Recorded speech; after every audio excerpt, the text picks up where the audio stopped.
James Walker's Mondays had always followed a rhythm.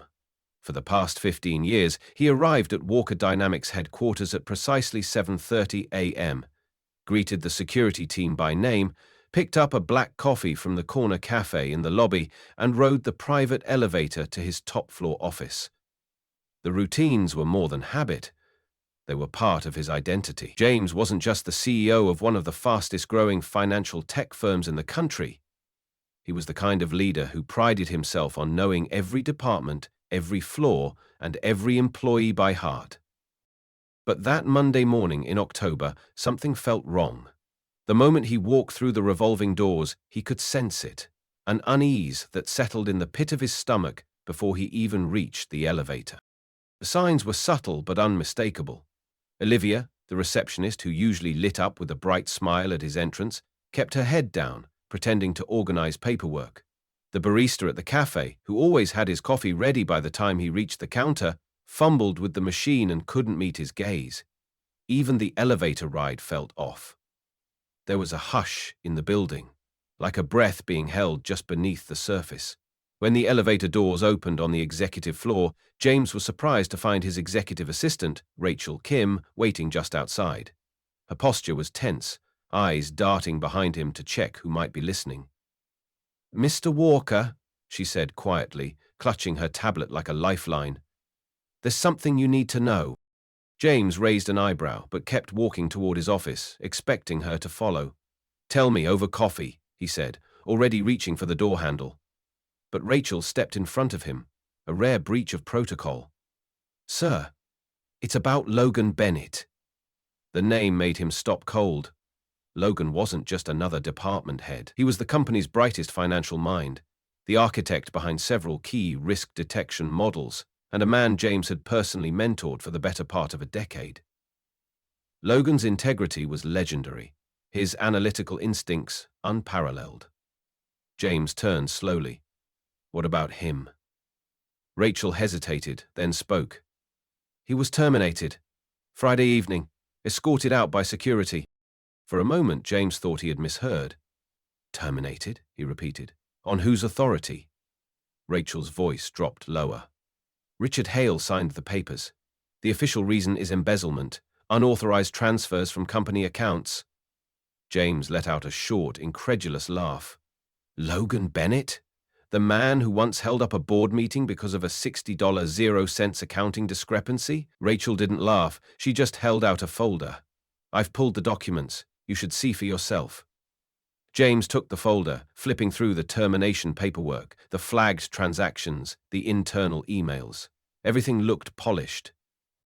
By mid-morning, James was in his office, the folder spread across his desk, his untouched coffee growing cold beside him.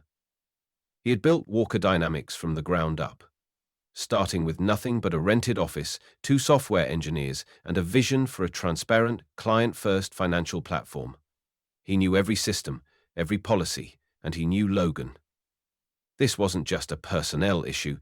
This was personal. Rachel stood quietly at the edge of the room as James scanned the last page. "Did anyone talk to me about this?" he asked, already knowing the answer. "No, sir," Rachel replied. "The board convened an emergency session while you were in New York. They said the evidence was too strong to delay action." James stood and walked to the window. Below, the building's glass facade reflected a clear autumn sky, calm and orderly, completely disconnected from the storm brewing inside. "And now?" he asked. "Logan's gone, and suddenly the entire financial analysis team is being restructured." Rachel nodded. "New reporting lines, new data access restrictions. It's like they're trying to erase everything he worked on." James turned from the window, a sharp glint in his eye. "Not on my watch." The fire was lit. If someone had buried the truth, they were about to learn that James Walker didn't need permission to dig it back up. And for the first time in years, he realized something chilling. He no longer recognized the company he had built with his own 2 hands. The sun was already low in the sky by the time James Walker pulled up to a modest apartment complex on the edge of the city. Unlike the sleek modern towers of downtown, this building had seen better days. Cracks ran along the pavement, and an old mailbox leaned slightly to the left, as if the weight of the world had tilted even this small corner of it.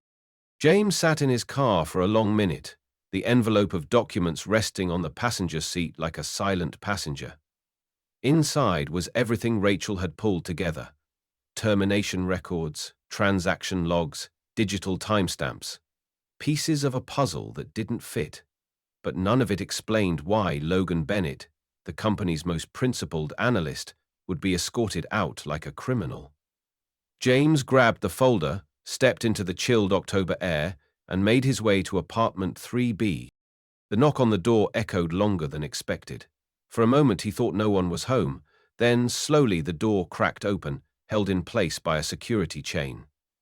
Logan's face appeared in the narrow gap. Unshaven, pale and weary, his eyes were sunken with dark circles that hadn't been there a week ago. There was a brief flicker of recognition, followed by something else: panic. "Mr. Walker," he said, his voice barely more than a whisper. You shouldn't be here." James kept his tone calm. "Logan, I just want to talk. I have questions, and I think you have answers." Logan shook his head, fast and tight. "No, please, you need to go, now." His voice cracked as he scanned the hallway nervously, like he was expecting shadows to move. "Just 5 minutes," James said, lowering his voice. "You don't have to tell me everything, but I need something, anything. They're accusing you of embezzling millions. That's not the man I know." For a moment, Logan seemed to teeter on the edge.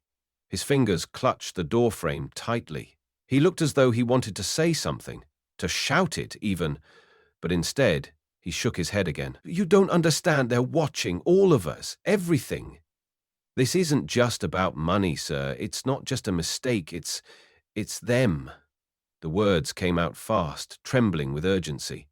"They said if I ever talked, if I even tried—" He trailed off, swallowing hard.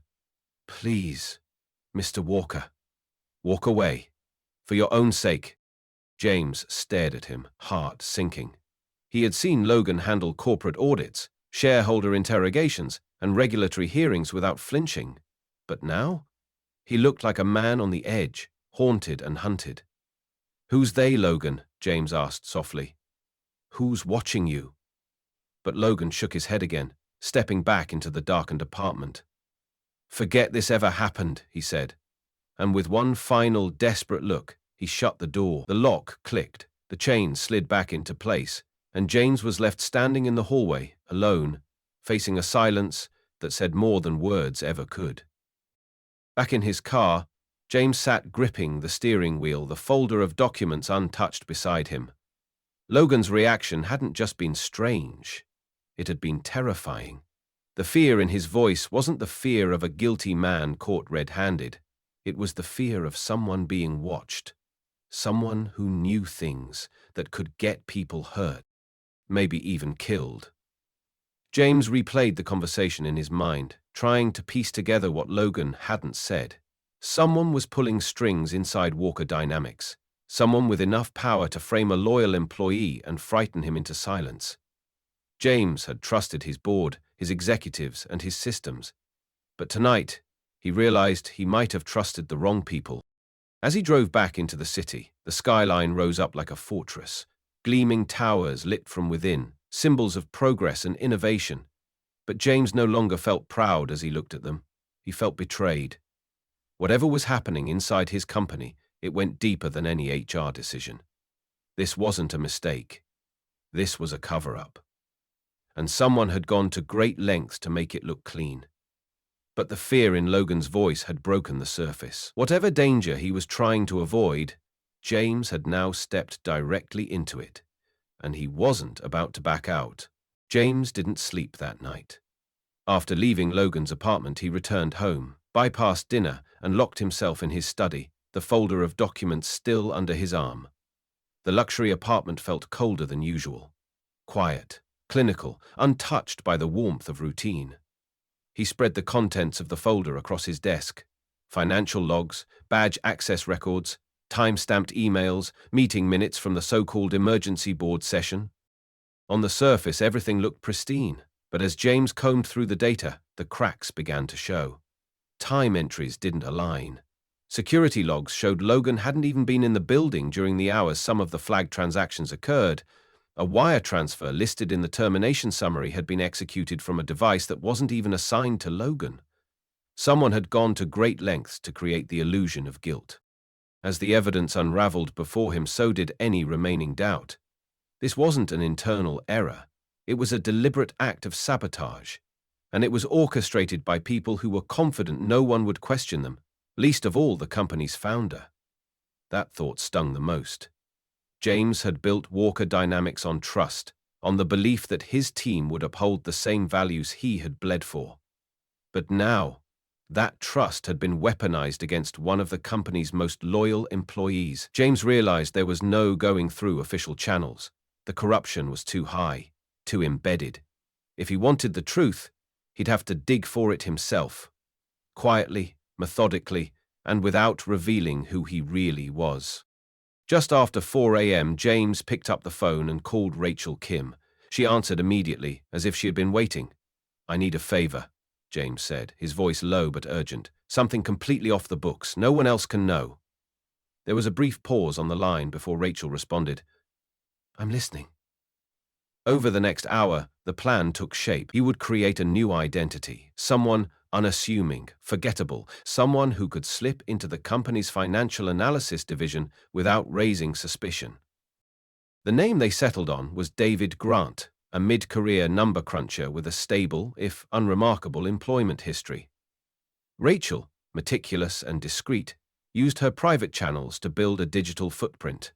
Tax returns, employment records, even a LinkedIn page with just enough substance to be boring. By the time the sun rose, David Grant was a real person. They went over every detail. David's resume, his references, even his handwriting.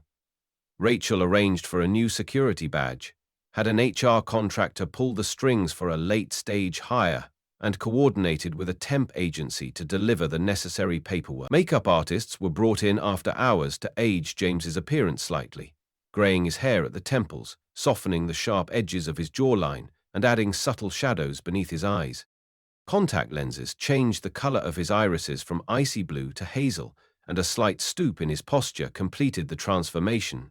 By Tuesday morning, James Walker was gone, and David Grant, a humble financial analyst from Detroit, had arrived for orientation. Walking into the company he had built, wearing clearance-level access that barely unlocked the restroom, was a surreal experience. James had spent the past decade operating from boardrooms, surrounded by polished suits and PowerPoint decks, but now he was handed a generic welcome packet and ushered into a conference room with a dozen new hires, most of whom were in their 20s. He sat through presentations he had once written, watching younger executives deliver them without the faintest idea that their audience included the man who had signed their offer letters. No one recognized him. Fact alone told him just how far removed he had become from the everyday workings of his own empire. By the end of the day, he was seated at a small cubicle on the 14th floor with a company-issued laptop, a shared printer, and a view of the parking garage. He hadn't been in this building's middle floors in years. The atmosphere was different here, tight-lipped, distracted, uneasy. Conversations hushed when supervisors walked by. Laughter was rare. And behind the polite smiles and welcome aboard greetings, James could feel something else. Fear. People were walking on eggshells. His instincts sharpened. If something was truly rotten at the core of Walker Dynamics, this was where it would show. And now, as David Grant, he was finally in the right place to find it. From the moment David Grant stepped onto the 14th floor, the tension was palpable. The finance department of Walker Dynamics, once a hub of collaboration and quiet confidence, now resembled something closer to a pressure cooker. Conversations stopped mid-sentence when someone entered the room. Laughter, once common around the coffee machine, was nowhere to be heard. Eyes stayed glued to screens, and every interaction was wrapped in caution. Even the air felt heavier, as if secrets lived in the ductwork and fear lingered just beneath the humming of overhead lights. James, now living inside the persona of David, felt it in his gut. Something had fractured this place, and whatever it was, its grip was still tight. His cubicle sat between a grizzled auditor named Leon and a junior analyst barely out of college named Natalie Cruz. It was Natalie who first broke the silence.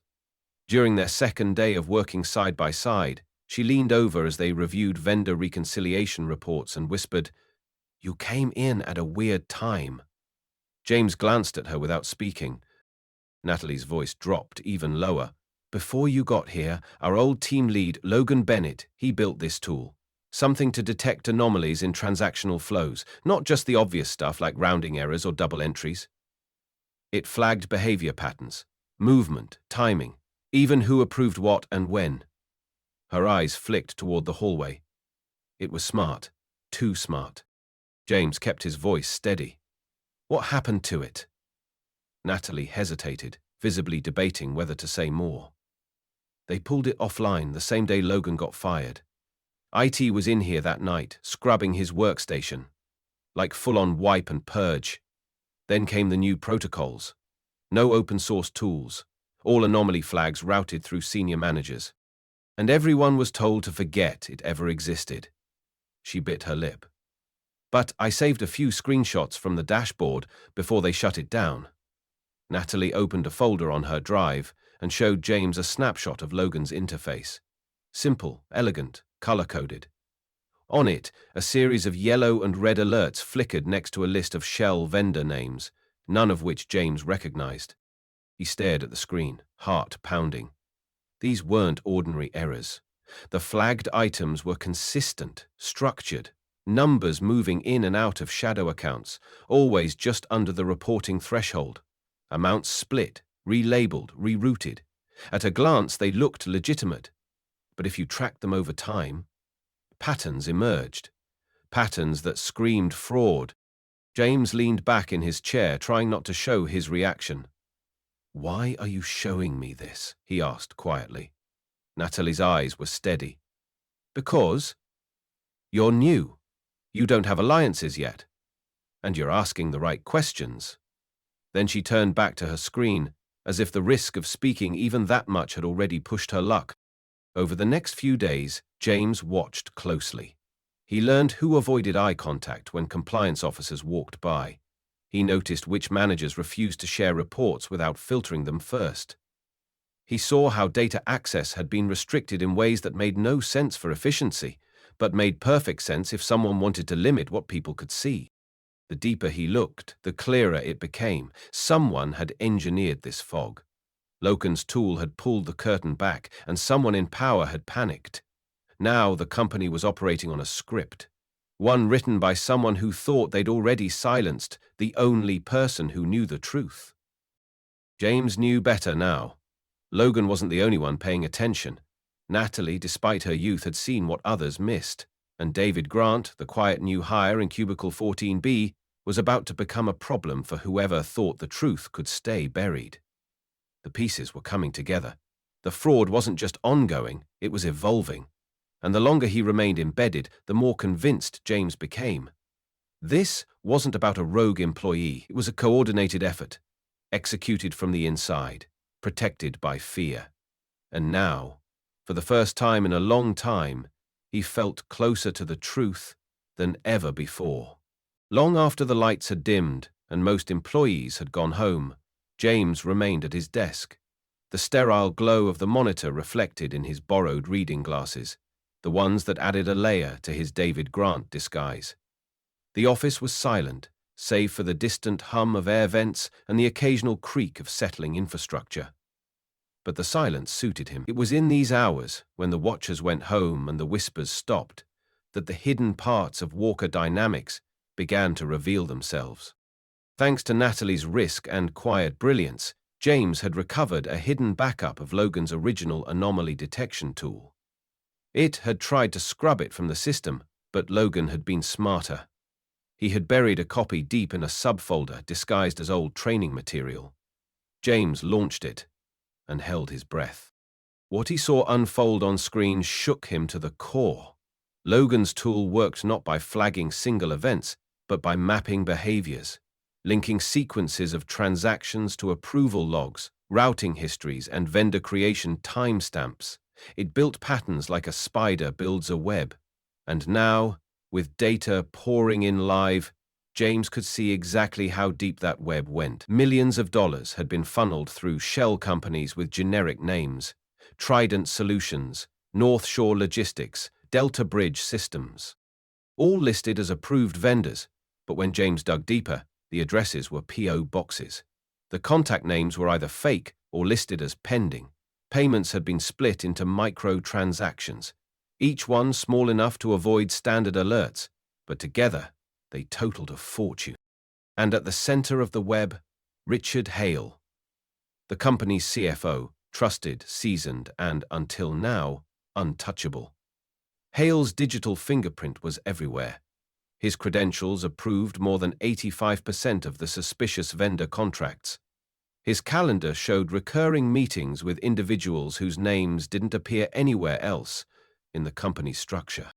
Most damning, his personal travel records lined up perfectly with the registration dates of these shell vendors, often within 24 to 48 hours of each other, and always in cities known for favorable banking secrecy laws. It wasn't just embezzlement. It was a full-scale, long-term laundering scheme, orchestrated from the very top of the finance division. The deeper James looked, the more insidious it became. Hale wasn't working alone.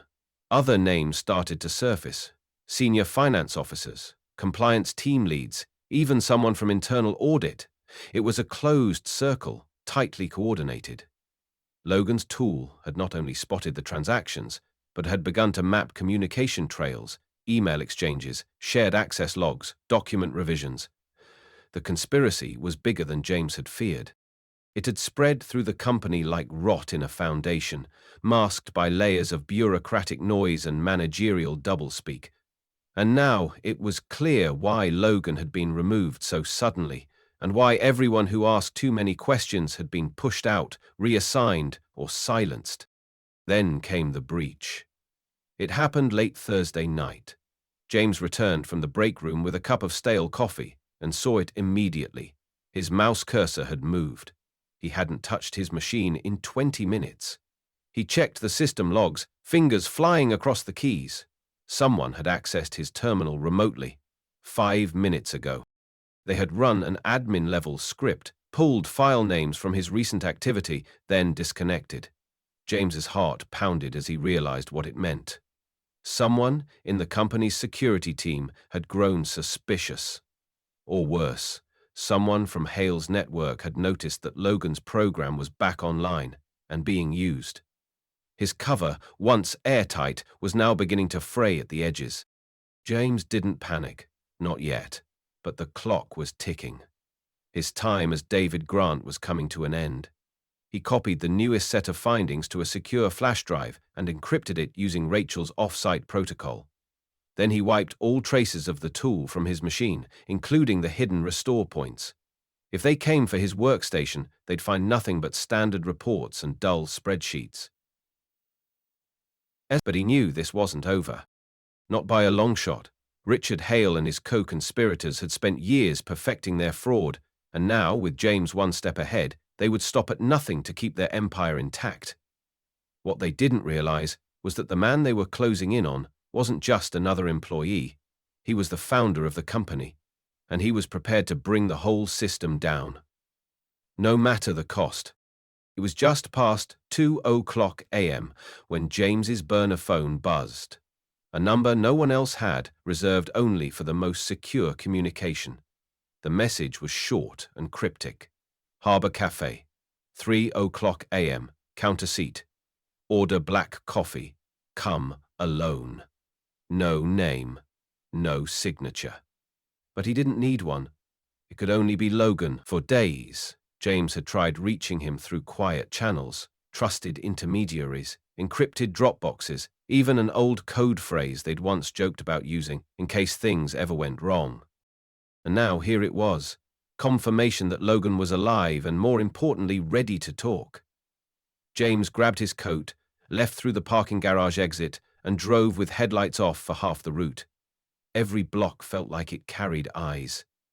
Every stoplight pulsed like a warning. The Harbor Cafe was the kind of place you didn't notice unless you were looking for it. Sandwiched between a shuttered locksmith and a boarded-up dry cleaner, the building flickered under the weight of a dying street lamp.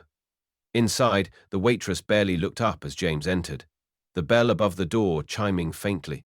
A few truckers sat nursing burnt coffee at far tables, the smell of grease and overcooked bacon lingering in the air. James walked to the counter and took a stool at the far end. 2 seats away, a man in a hoodie and ball cap stared blankly at the laminated menu. "Black coffee," James said to the waitress, then quietly added, "Hold the sugar." It was the phrase Logan had told him to say. Confirmation. The man at the counter gave a slow nod without turning. "You shouldn't have come," Logan muttered without looking over. "They're watching everything. I had to change phones twice just to send that message." James leaned forward slightly. "Then why send it at all?" Logan took a shaky breath, his fingers tightening around a chipped ceramic mug. "Because you're already in too deep, and because it's bigger than either of us thought." He turned slightly now, just enough for James to see the exhaustion in his eyes. "This isn't just embezzlement, James. Your company, it's being used as a financial bridge, laundering money, not just for white-collar crooks or shady investors. We're talking about organized crime rings, drug trafficking, arms smuggling. And there's chatter about offshore transfers linked to flagged accounts suspected of funding terrorist operations." James sat back, the weight of Logan's words landing like bricks. His stomach churned. "You're telling me my company has become a front for global crime?" Logan nodded grimly. "And they've been using your infrastructure to do it for years, building shell vendors, redirecting procurement funds, even using fake consulting contracts. I tracked one transfer route that bounced between 5 fake firms and landed in a bank in Cyprus flagged by Interpol. I thought I was just chasing internal fraud at first. I didn't realize we were part of something international." The sound of a truck engine idling outside made both men stiffen slightly before it pulled away. "Why didn't you come forward sooner?" James asked. Logan stared into his coffee. "I tried. The night before I was fired, someone from IT installed a remote access worm on my machine. They wiped everything. Then came the threats. My sister, her kid. I had no choice. But there's still a way to blow it open," Logan said, his voice barely above a whisper now. "Before they wiped my system, I uploaded one file to a backup node, deep in the company's secondary server network. I labeled it Project Helix. It's encrypted and buried inside a legacy folder tied to the old CRM archive. You'll need admin-level clearance from before the restructure to access it, something only the original execs would still have. But if you can find it, James, that file has everything. Vendor chains, account links, off-site fund routing logic. It's all there. The entire blueprint." James processed the information in silence. If Logan was right, Project Helix wasn't just a digital folder. It was the key to unraveling a conspiracy that had metastasized across borders and industries, hiding behind quarterly earnings reports and financial jargon.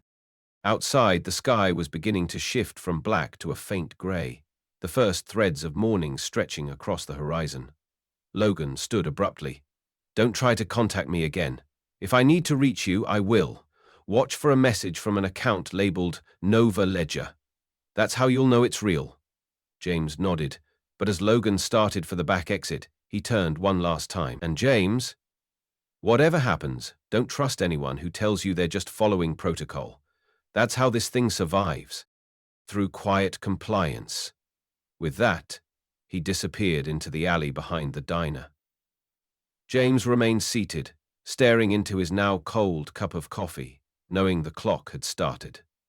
The war for his company, and perhaps more than that, had officially begun. The air in server room B was cold and sterile, humming with the rhythmic pulse of blinking indicator lights and humming processors. James moved carefully between the towering racks of machines, each step quiet, calculated. He had memorized the floor plan from old blueprints, studied every camera angle, and timed his window down to the second. His fake badge had passed the first 2 checkpoints, and his gloves left no fingerprint. The access terminal for Terminal 9, where Project Helix was buried, sat just ahead, disguised as a diagnostic port for a defunct customer analytics tool. James inserted the encrypted key Logan had given him and began bypassing the outdated security layers. His hands trembled not from fear but from anticipation. He was seconds away from unlocking the master key, proof of the criminal network Hale had embedded deep into Walker Dynamics. Then, suddenly, a voice behind him shattered the silence. "Well," said Miles Chen, stepping out from the shadows, "I knew someone had been sniffing around the legacy archive, but I'll admit, I didn't expect it to be you, Mr. Walker." The company's head of IT stood tall, flanked by two uniformed security guards with stun batons already drawn. Or should I say, David Grant. The smirk on Miles's face was almost casual, but his eyes betrayed something colder. "You really thought you could waltz into one of the most secure rooms in the building without setting off a single alert? I designed this system. I see everything."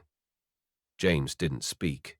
He simply stepped back from the terminal, slow and measured. The screen behind him flickered softly, the access protocol half complete. Then came the heavy footfalls of a second arrival. CFO Richard Hale emerged through the server room's side entrance, impeccably dressed despite the late hour, as if scandal had a dress code. He clapped slowly, his face the picture of smug confidence.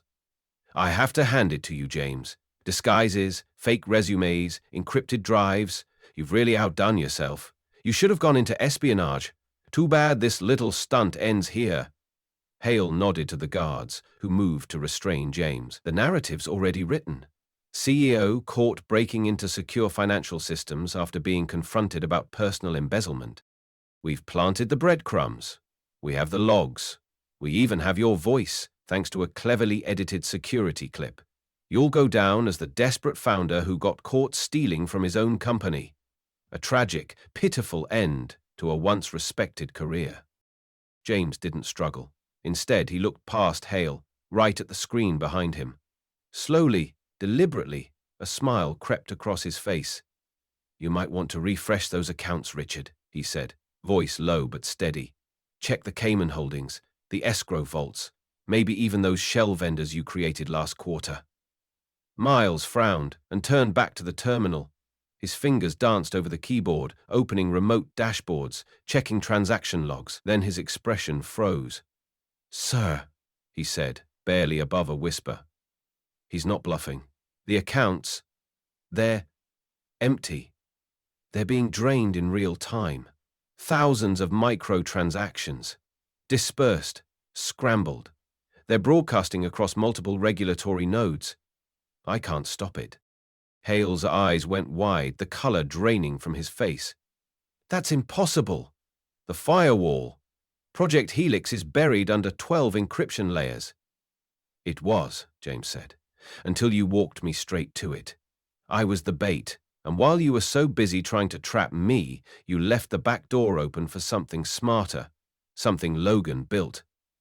The guards froze, unsure of their next move as Hale's plan unraveled in front of them. On screen, the digital money trail fractured and scattered, lighting up international oversight servers like a fiber optic explosion. Notifications flashed in red.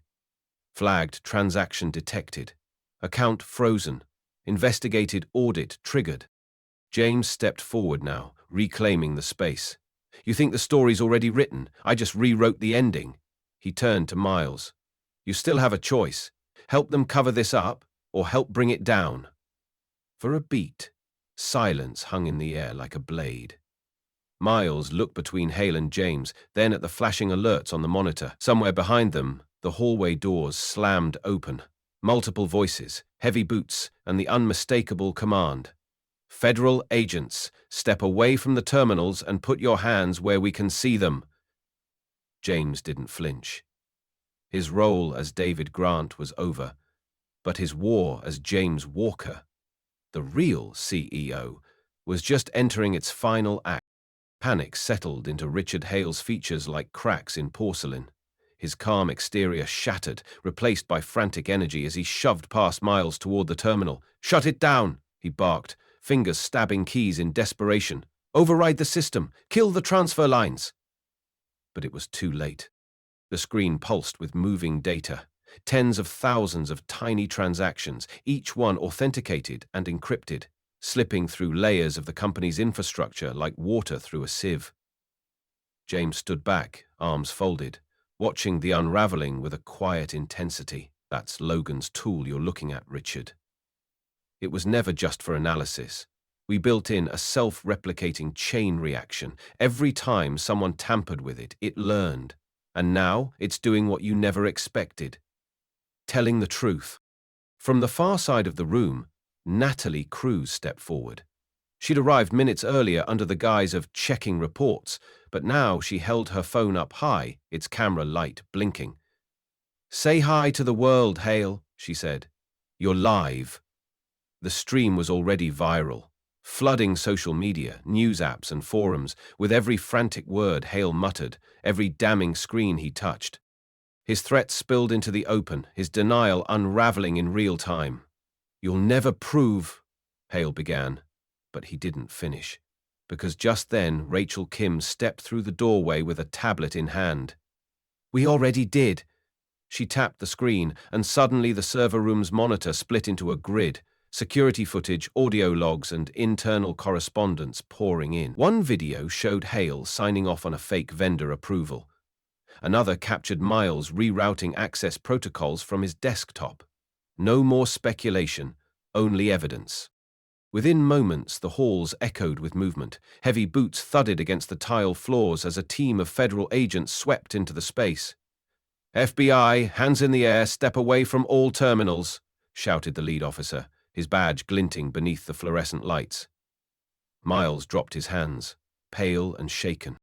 Vaughn member, who had appeared untouchable only days before, was already being cuffed in the hallway by another agent, flanked by a line of stunned employees looking on through the glass walls of their offices.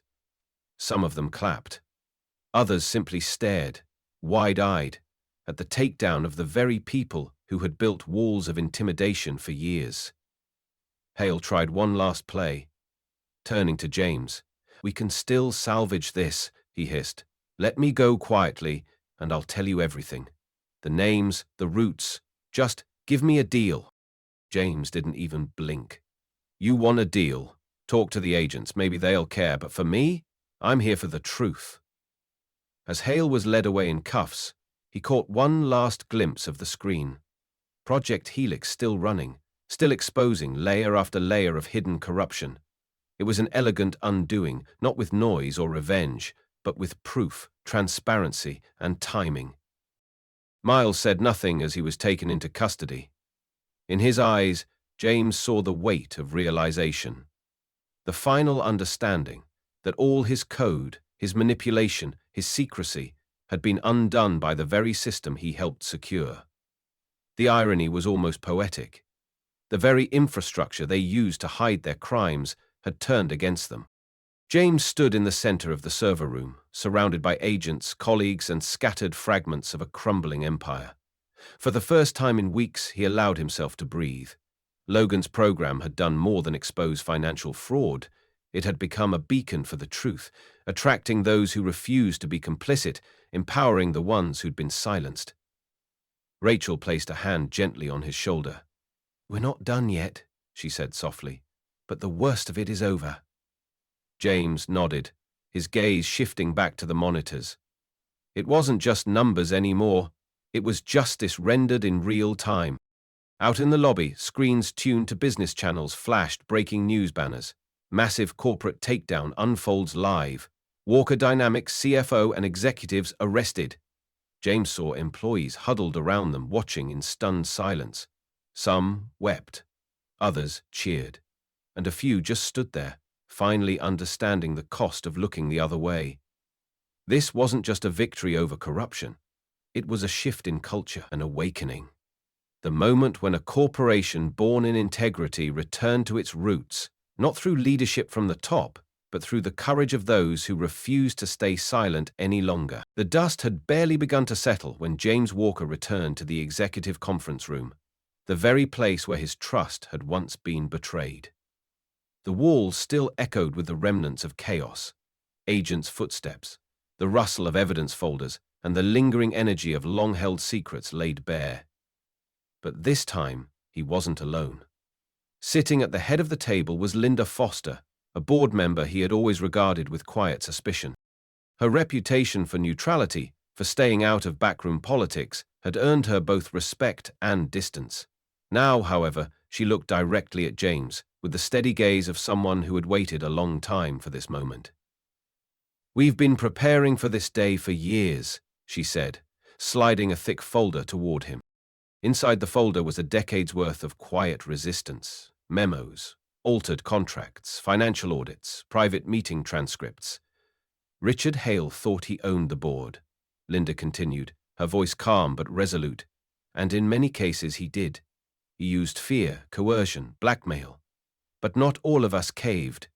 Some of us played along, long enough to gather the truth. James was stunned. "Why didn't you say something earlier?" She looked down, hands folded. "Because timing mattered. We weren't just trying to stop Hale. We were trying to destroy the entire network backing him. The investors, the offshore entities, the silent partners pulling strings across multiple industries." Her eyes lifted to meet his. "And then Logan's tool uncovered what we couldn't. That changed everything." As if summoned by name, Logan Bennett stepped into the room, greeted by an unspoken acknowledgement between him and Linda. "Operation Glasshouse," he said. "That's what it was called. The FBI, Interpol, and several financial watchdog groups had been preparing it for years. They just needed one internal whistleblower and one undeniable proof of systemic abuse. My tool became both." Linda nodded. "We fed them what we could, but your discovery forced their hand. The timing was perfect, and so was your decision to go undercover."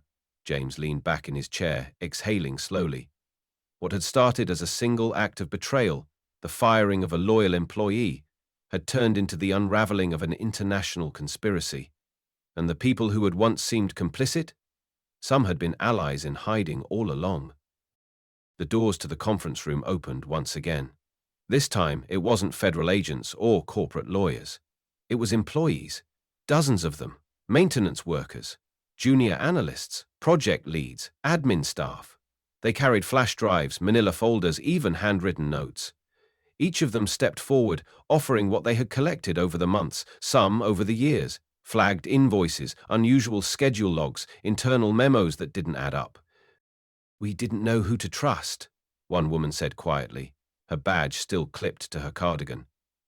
"So we just kept saving what we could." Another man, a warehouse coordinator, stepped up with a printed list of shipment anomalies that had long gone ignored. "I wasn't sure what it meant at the time, but something always felt off." James stood, looking out at the faces of people who had once been afraid to speak. These weren't whistleblowers. They were truth keepers, silent defenders of integrity who had chosen to wait for the right moment to act. "You didn't stay quiet," he told them. "You were protecting this company in the only way you knew how, and now you're the reason we'll rebuild stronger than ever." Linda stepped beside him. "These records, combined with Logan's data, are already being compiled into a master file for the Justice Department. But more than that, they're a blueprint for internal reform. Every corrupt channel is being mapped, every loophole closed, every compromised process restructured from the inside out." The room was quiet for a moment, until a slow ripple of applause began. It wasn't thunderous or theatrical. It was reverent, a shared recognition that the real victory hadn't come from the top, but from a chorus of voices rising from the bottom up. People who chose transparency over silence, conscience over convenience, and unity over fear. As the crowd dispersed to begin the next stage of Walker Dynamics' transformation, James lingered at the window, watching as the sun rose over a company that had nearly been lost. But now, with its foundations strengthened by honesty and its walls held up by the people who truly cared, he knew the future would no longer be written by those who manipulated power, but by those who earned it.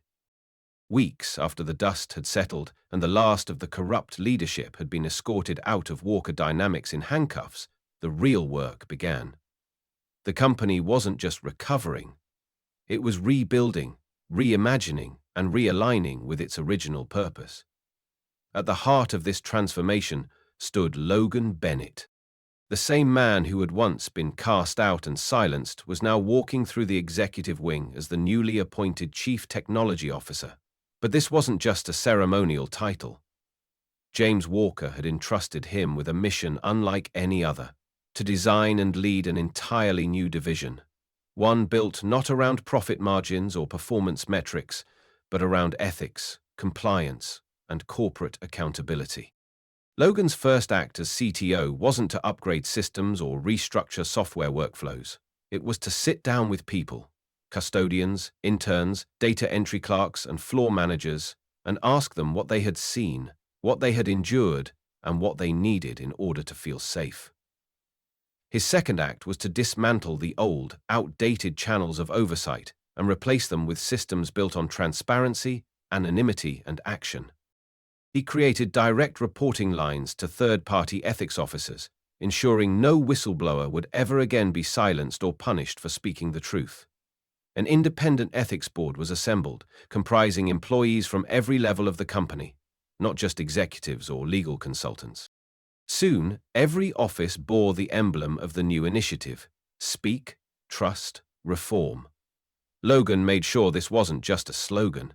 He personally trained department heads in the new ethics protocols, introduced mandatory compliance workshops, and embedded real-time monitoring tools across the enterprise's platforms. These weren't designed to spy. They were created to detect early warning signs of fraud, misconduct, or mismanagement. The goal wasn't to police employees, it was to protect them, to empower them with tools that made them feel part of something cleaner, stronger, and fairer. Walker Dynamics was no longer a tech firm with a shady past. It was becoming a global model of corporate integrity. But Logan and James knew the battle couldn't stop at their own walls. Corruption wasn't a local virus. It was a global plague, infecting countless companies, especially those with complex financial infrastructures. And so, with James's blessing and the board's unanimous support, Logan made a bold move. He took the very fraud detection tool he and his team had built, enhanced with machine learning, anonymized reporting, and audit trail automation, and released it as open-source software. No license fees, no registration, no strings attached. The world could have it for free. Transparency, Logan said at the launch conference, should never be a privilege. It should be the foundation. The impact was immediate. Startups in Latin America began using it to track internal compliance. A mid-sized bank in South Africa adapted it to monitor transaction anomalies. Even governments took notice, with one Scandinavian nation integrating the tool into its public contract review system. Logan's creation wasn't just catching fraud, it was restoring faith.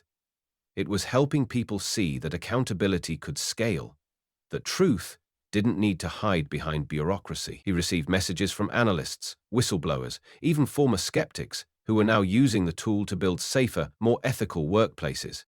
Back at Walker Dynamics, things were quieter now, not because people stopped caring, but because the culture had shifted. People spoke more freely in meetings. Concerns were raised without fear, and every Friday afternoon, Logan hosted open office hours. Anyone could walk in, share ideas, or point out flaws in the system. The man who had once been fired without explanation now sat at the center of a new vision, one shaped not by revenge, but by purpose. And as James stood watching from his own glass-walled office, he couldn't help but feel that the company he had built, then nearly lost, was finally becoming what he had always dreamed it would be. Not just successful, but honorable. A year had passed since the storm, but its echoes still lingered in the hallways of Walker Dynamics, though now they resonated not with fear, but with purpose. James Walker stood by the floor-to-ceiling windows of his office, gazing out over the city that once symbolized power, but now, to him, stood for redemption. The skyline hadn't changed, but everything beneath it had. Where once there were silos of silence and corners cloaked in secrets, now there was a culture of openness.